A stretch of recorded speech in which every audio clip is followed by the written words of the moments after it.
Puji serta syukur kehadirat Allah, salawat beringkat salam kehadirat mulia Nabi Allah Muhammad SAW.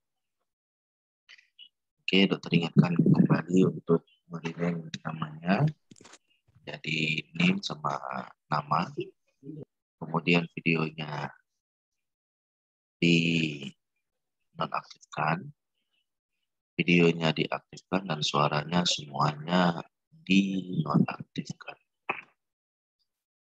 Kemudian dokter akan memaparkan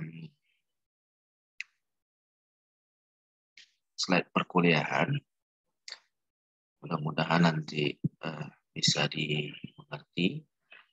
Dan kalau mau pengulangannya nanti adik-adik bisa lihat di YouTube dokter ya. Oke, hari ini kita kuliah tentang tubuh dan elektrolit.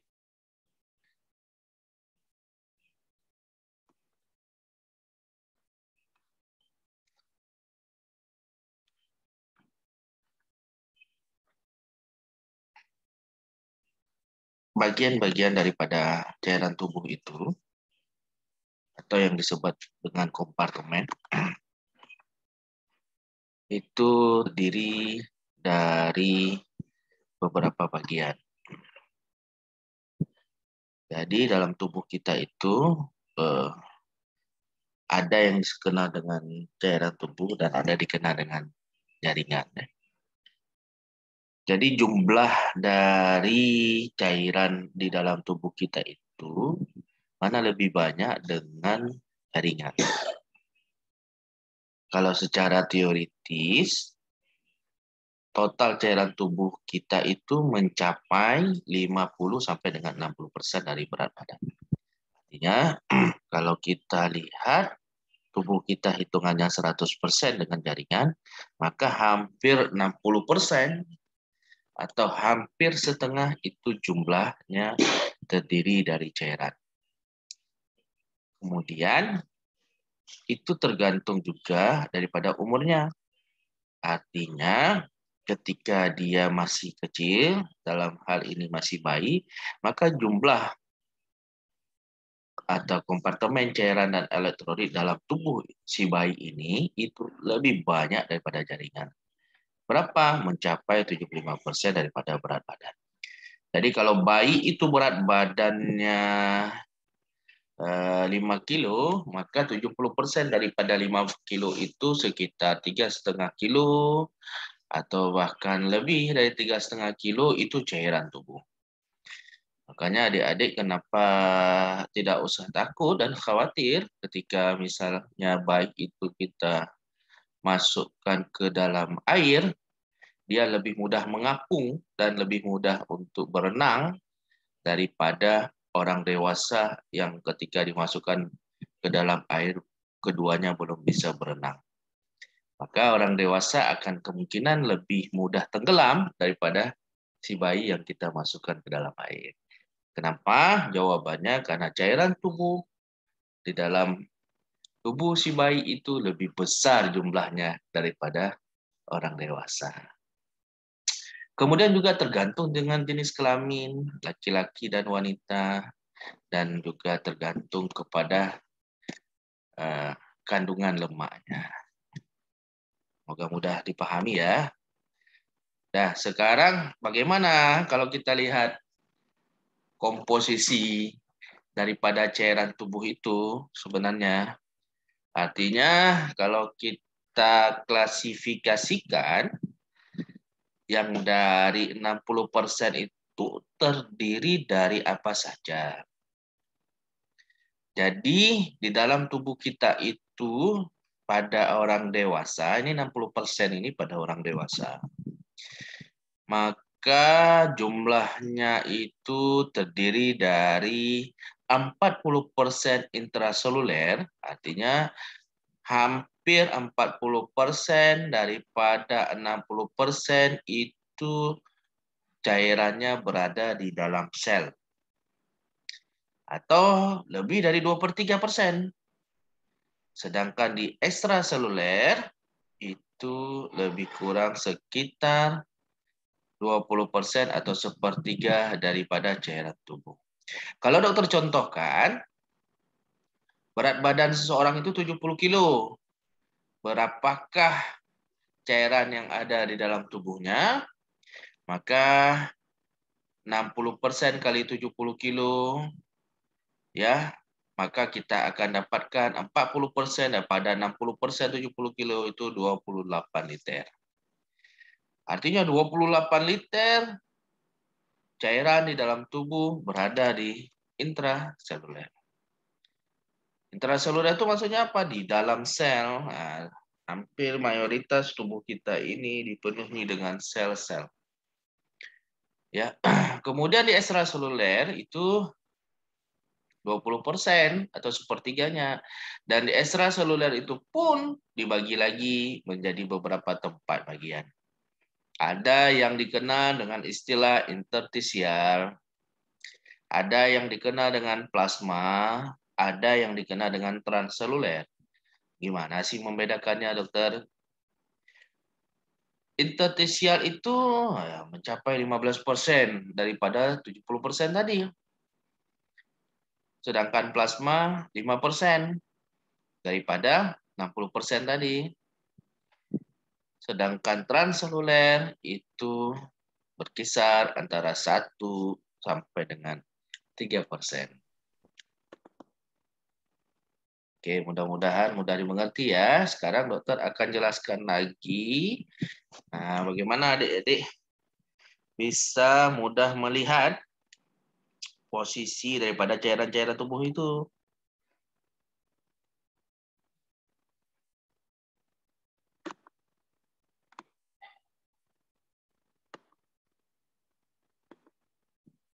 Ya, ini. Kalau yang ini adalah yang pertama tadi, yang cairan itu berada di dalam sel. Ini ada sel-sel. Sel di mana, dokter? Sel di seluruh tubuh kita. Bisa sel di otot, bisa sel di hati, sel di ginjal. Jadi, komposisi cairan tubuh yang berada di intraseluler itu mencapai 40%. Nah, jadi ini dia, nih ada sel-sel cairan di dalam tubuh. Cairan di dalam sel ini disebut dengan cairan intraseluler. Oke, kita lanjutkan dengan definisi cairan yang lain. Nah, kalau yang dimaksud dengan cairan ekstraseluler yang mana? Ini misalnya ada sel tadi, yang di dalam sel itu intraseluler. Kemudian ini sel, di dalam sel intraseluler. Di luar sel, nah, di luar sel ini ya itu disebut dengan cairan ekstraseluler. Berapa komposisi tadi? 20% atau sepertiga, ya. Jadi tadi dokter sudah contohkan kalau orang dengan berat badan 70 kilo, berapa liter cairan dalam tubuhnya, begitu juga ekstraselulernya berapa, intraselulernya berapa. Semuanya bisa kita hitung. Ya, sekarang yang di ekstraseluler, adik-adik bisa melihat, ini adalah cairan yang berada di dalam pembuluh darah. Ini pembuluh darah nih, ya, cairan yang berada di dalam pembuluh darah. Di dalam pembuluh darah itu disebut tadi dengan plasma. Ya, ini plasma nih. Kalau ada cairan di dalam pembuluh darah itu disebut dengan plasma. Ya. Untuk apa cairan ini? Jadi di dalam pembuluh darah itu nanti ada yang dikenal dengan cairan darah atau kita sebut dengan plasma, atau juga ada yang kita kenal dengan nama sel-sel darah. Nanti untuk sel-sel darah akan ada babnya sendiri yang akan kita pelajari. Nah, ini kan adik-adik baru dasar sekali, basic sekali. Jadi harus mudah memahami dan mampu memahami yang dasar-dasar dulu. Dengan memahami yang dasar, maka akan mudah untuk memahami yang kelanjutannya. Tapi ketika dasar adik-adik tidak mampu untuk memahaminya, maka jangan harap nanti untuk kelanjutannya adik-adik mudah memahaminya. Makanya jangan main-main. Nah, ya, kuliah kedokteran itu, PSIK itu berkelanjutan terus dia. Ya, jadi ketika pasien itu datang berlumuran darah, banyak darah. Baik itu karena kecelakaan maupun ataupun dia karena dehidrasi. Maka yang harus adik-adik lakukan pertama sekali, sudah tahu teorinya apa? Adalah infus. Kenapa? Karena di dalam tubuh seseorang itu komposisi daripada cairan tubuhnya itu lebih besar daripada sel darah yang keluar itu sendiri. Baru kelanjutannya setelah sel infus tidak mampu ditanggulangi, maka barulah dilanjut dengan terapi-terapi lainnya, termasuk transfusi darah, termasuk yang lain sebagainya. Oke, dokter lanjutkan.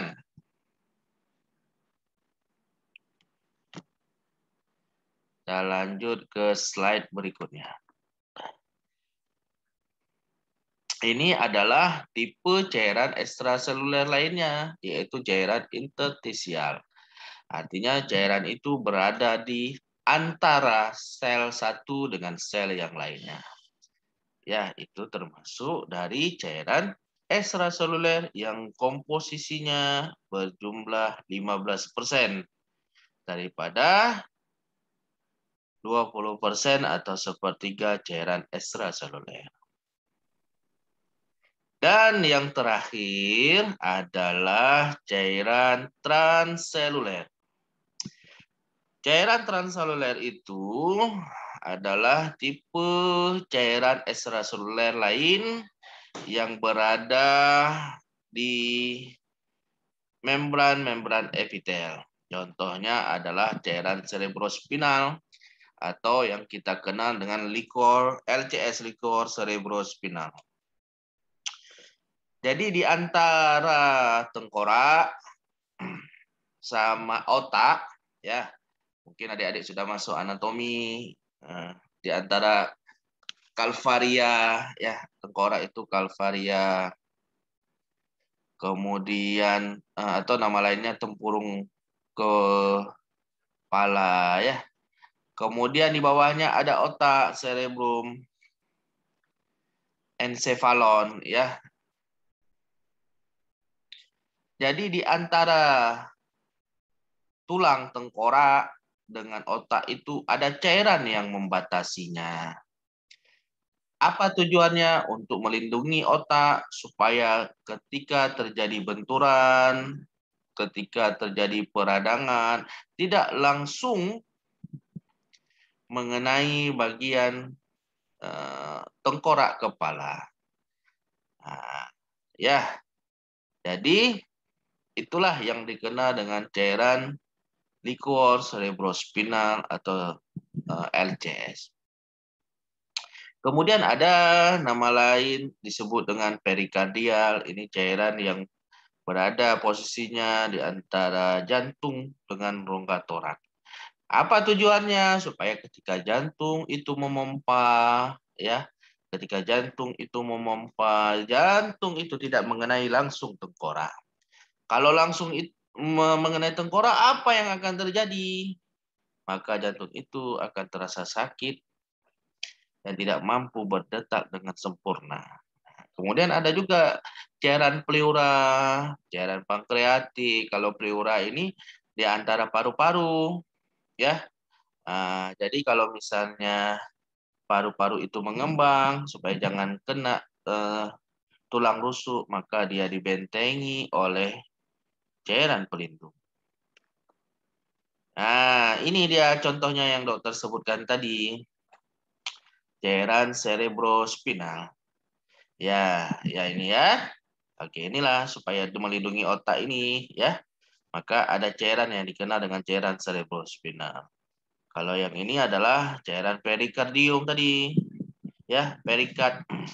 Kalau ini adalah cairan pleura di antara paru-paru, dan ini adalah koste. Nah, ya, inilah cairannya. Nah, jadi apa fungsinya? Untuk paru-paru itu ketika mengembang dan mengempis, bernapas, inspirasi dan ekspirasi tidak mengenai koste. Ketika koste itu terkena saat paru-paru itu mengembang, apa yang akan terjadi? Orang itu akan sesak. Itu juga bisa dibuktikan pada orang-orang yang terbentur bagian dadanya sehingga tulang-tulang rusuknya ini masuk mengenai paru-paru, maka itu akan membuat sesak. Ketika cairan di sini penuh, normalnya kan dia ada jumlahnya ketika itu penuh, sehingga akan menyebabkan kelebihan cairan. Lebih pun tidak boleh dia, maka akan menyebabkan ruang daripada paru-paru ini mengembang akan menjadi sempit, sehingga dia harus ditarik, ya, harus diambil cairannya. Begitu juga di rongga perut, ya. Kalau misalnya penuh cairan, maka akan menyebabkan suatu penyakit yang dikenal dengan asites. Oke. Apa fungsi cairan itu? Fungsi cairan yang pertama adalah mempertahankan panas tubuh dan pengaturan temperatur tubuh. Ketika seseorang berada dalam posisi yang sangat dingin, maka tubuh itu akan mengkerut. Ya, ketika seseorang itu berkeringat, tubuh itu akan mengeluarkan cairan. Itu adalah cara tubuh untuk mempertahankan panas dalam tubuhnya agar selalu stabil. Itulah yang dikenal dengan homeostasis. Kemudian fungsi yang lainnya adalah untuk transport nutrisi. Ini yang diperankan oleh plasma tadi, ya, ke dalam sel. Kemudian transport hasil sisa metabolisme ketika nutrisi yang sudah dipakai oleh sel-sel itu dia harus dikembalikan, ya. Harus dikembalikan dalam bentuk CO2, dalam bentuk asam laktat dan sebagainya, maka itu juga diperankan oleh plasma. Kemudian hormon. Hormon itu tidak punya saluran, maka saluran yang dipakai adalah saluran plasma, gitu ya, cairan yang berada di intravaskular dialirkan ke seluruh tubuh. Ya, tentunya kalau bicara masalah hormon itu ada bab sendiri, bab endokrin, nanti akan kita bahas lebih lanjut. Kemudian pelumas antara organ. Tadi sudah dokter sebutkan apa fungsinya. Ya, kemudian mempertahankan tekanan hidrostatik dalam sistem kardiovaskular. Nah, kemudian cairan itu harus seimbang enggak? Itu kan pertanyaan yang harus adik-adik pahami, ya. Bagaimana cara kita tahu cairan dalam tubuh kita itu seimbang?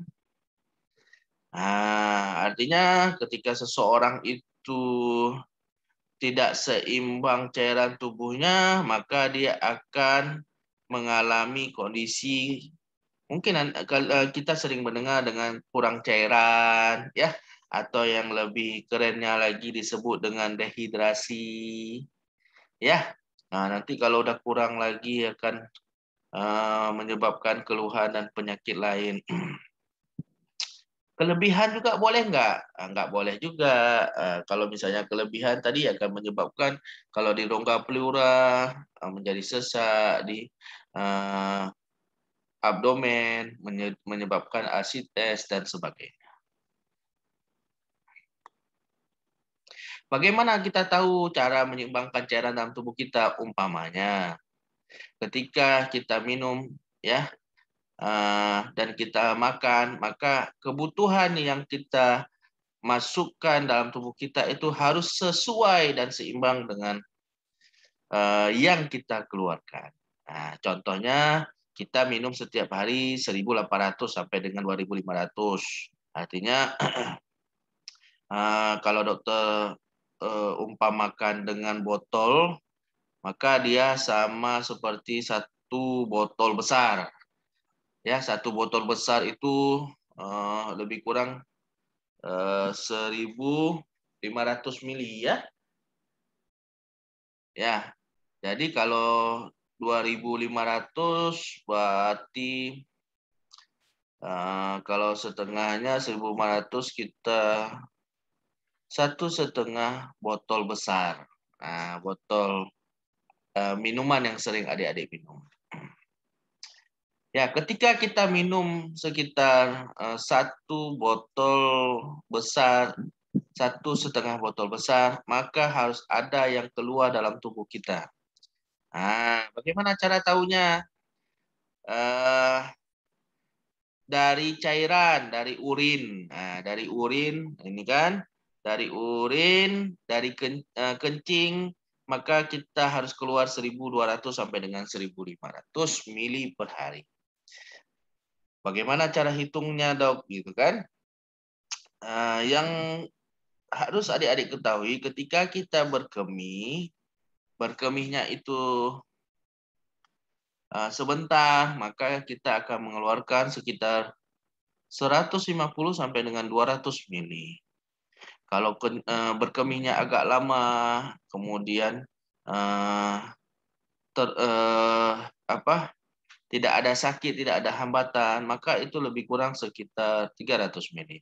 Maka kalau kita kira 1.500, maka sehari lebih kurang kita harus berkemih sekitar 4 kali dalam sehari. Barulah tercapai 1.200.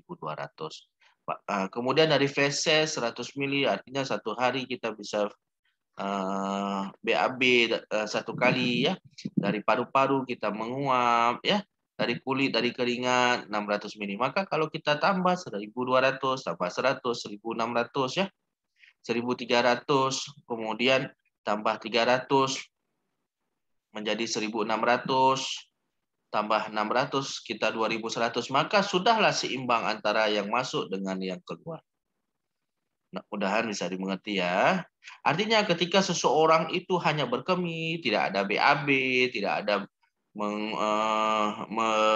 menguap ya, tidak ada berkeringat, maka itu tidak akan seimbang. Nah, kondisi seperti itulah yang akan menyebabkan seseorang itu mudah terserang penyakit. Apa saja faktor-faktor yang bisa mempengaruhi usia, temperatur, diet, ya, stres dan sakit. Oke, nanti tinggal dibaca ya. Nah, contoh dokter contohkan stres lah. Nah, ini kan mahasiswa nih mudah stres ya. Nah, jadi nggak boleh stres-stres. Mulai sekarang nggak boleh stres-stres lagi gitu ya. Nah, stres itu apa? Artinya banyak pikiran yang nggak perlu dipikir gitu kan. Yang nggak perlu disusahin. Nggak perlu disedihin. Nah, ya pakai aja prinsipnya. Semua pasti akan baik-baik saja. Semua pasti akan berlalu. Sama seperti lagu Dewa itu kan. Semua akan baik-baik saja. Ya, stres itu akan meningkatkan metabolisme sel, konsentrasi darah, dan glikolisis otot, retensi sodium, dan air. Akibatnya akan menurunkan produksi urin. Oke. Bagaimana cara perpindahan cairan itu? Ada yang namanya cara difusi, ada yang namanya cara transport aktif, ada yang namanya osmosis.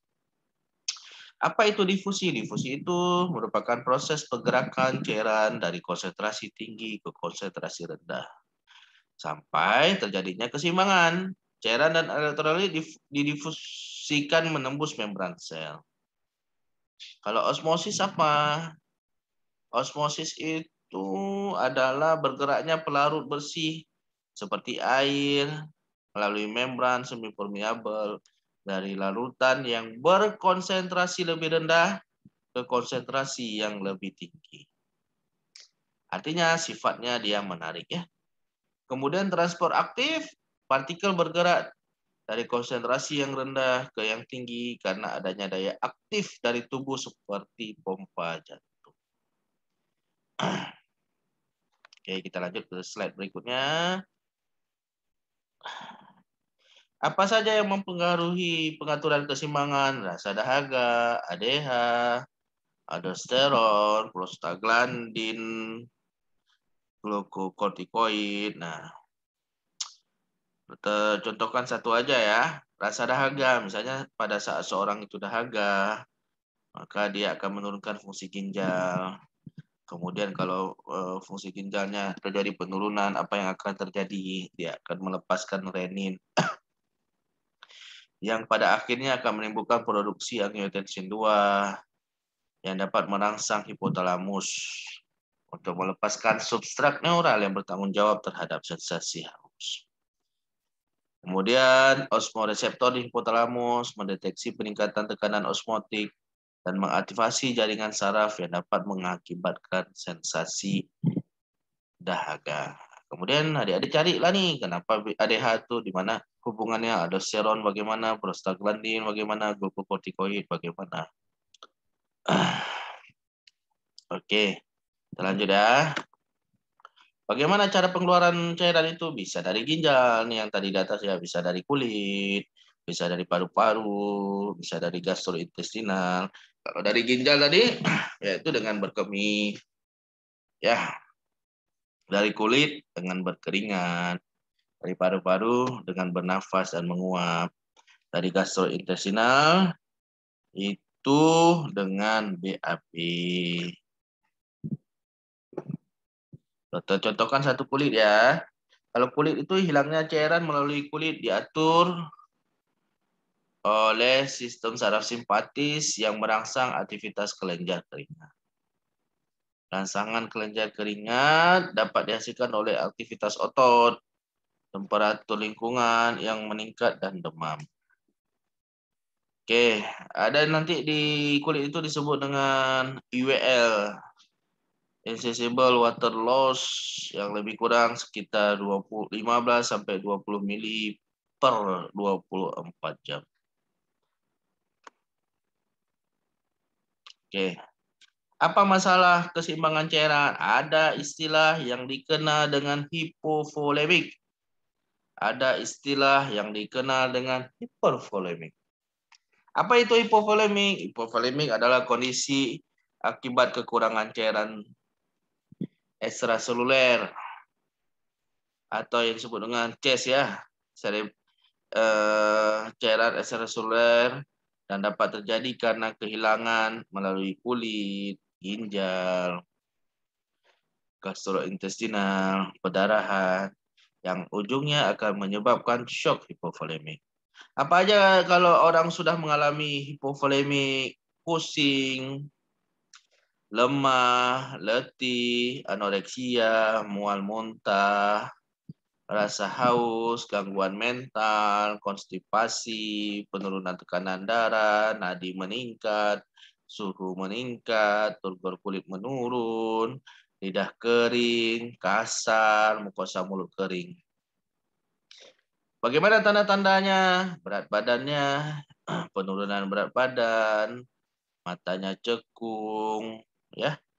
Pada bayi dan anak-anak, air matanya akan terjadi penurunan. Kalau hipervolemik, artinya adalah adanya penambahan atau kelebihan volume cairan ekstraseluler. Bisa disebabkan karena kelebihan pemberian cairan. Makanya adik-adik kalau infus itu harus ada hitung-hitungannya, jangan sembarangan kita berikan. Nah, nanti kalau misalnya kelebihan apa yang akan menyebabkan edema, makanya kalau adik-adik infus itu kok gembung kulitnya, nah, itu artinya ada salah udem ya. Kalau di abdomen apa kayak tadi asites. Nah, gejalanya kalau udah kondisi seperti ini, kelebihan cairan apa? Sesak nafas, peningkatan tekanan darah, nadi meningkat, dan sebagainya.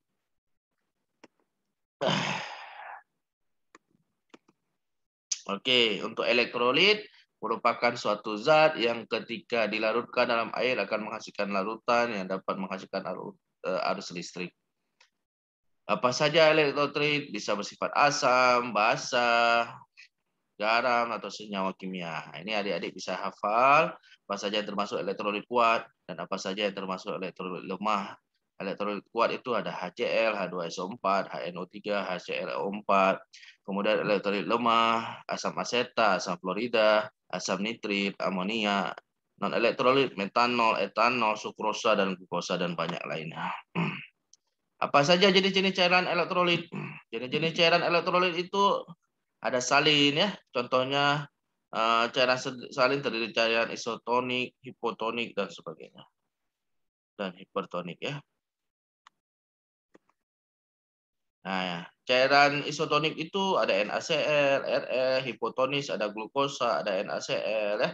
Cairan hipertonis dan sebagainya. Oke, ini bisa nanti di dokter bagikan ya. Tinggal dihafal elektrolitnya. Mohon maaf tadi yang telat tidak bisa masuk lagi. Ini pertemuan pertama kita. Ke depan jangan seperti itu lagi. Sudah waktunya segera masuk. Nanti bahannya akan dokter share link YouTube-nya. Silakan dilihat di YouTube. Sampai jumpa lagi pada pertemuan-pertemuan berikutnya. Mudah-mudahan bermanfaat. Sehat terus, jaga kesehatan. Wabillahi taufiq wal hidayah. Wassalamualaikum warahmatullahi wabarakatuh. Waalaikumsalam warahmatullahi wabarakatuh. wabarakatuh.